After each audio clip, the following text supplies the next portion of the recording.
Welcome to today's deep dive. We are looking at a set of reflection notes and a specific biblical text today. It's Matthew 24.2935, prepared for March 20th, 2026. Right, and our mission today is really to unpack humanity's absolute obsession with predicting the end times, Exactly.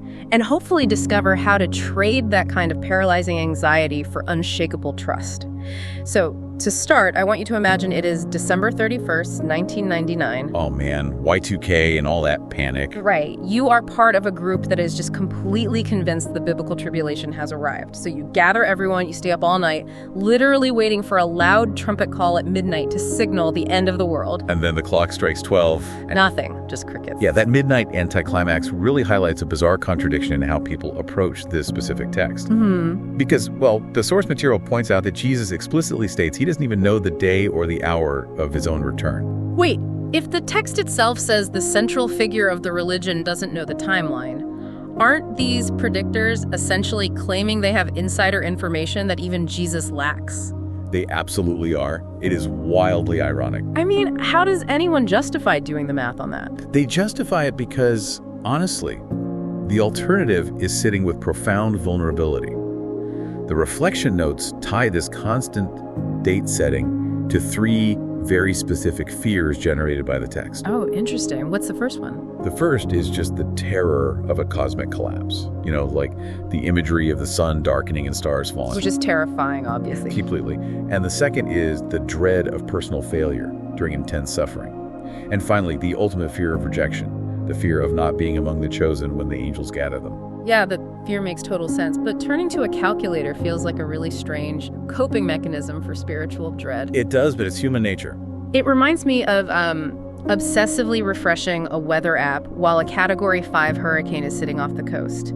The app doesn't actually stop the wind, it just gives you a screen to stare at so you feel less helpless. That is a perfect analogy. That illusion of control is the exact psychological mechanism at play here. When people are faced with apocalyptic imagery, or really any existential threat, the brain craves data. Right, we just want to know what's coming. Exactly. By crunching numbers on ancient prophecies, you transform a terrifying, uncontrollable unknown into a solvable math equation.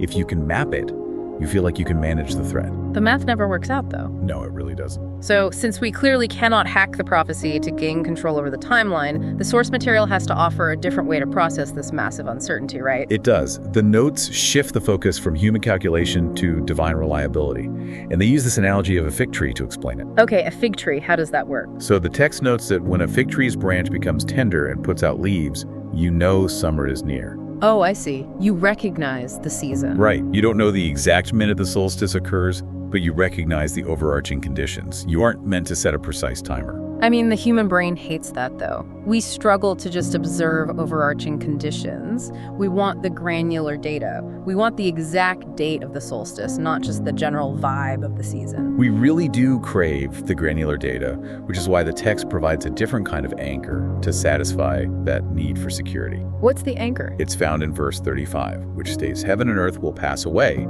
but my words will not pass away." The antidote to the fear isn't a better timeline.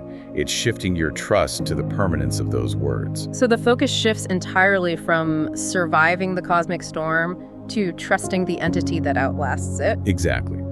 The notes highlight promises meant to neutralize those specific fears we discussed earlier. Promises that the days of tribulation will be shortened, that righteous deeds are remembered, and that you won't be abandoned. Wow, that is a huge perspective shift. It is.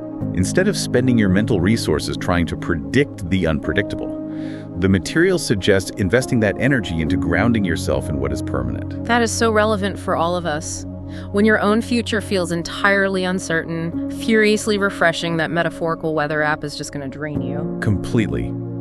The goal isn't to figure out exactly what happens next. The goal is to anchor your heart in promises that hold firm, regardless of the timeline. Well said.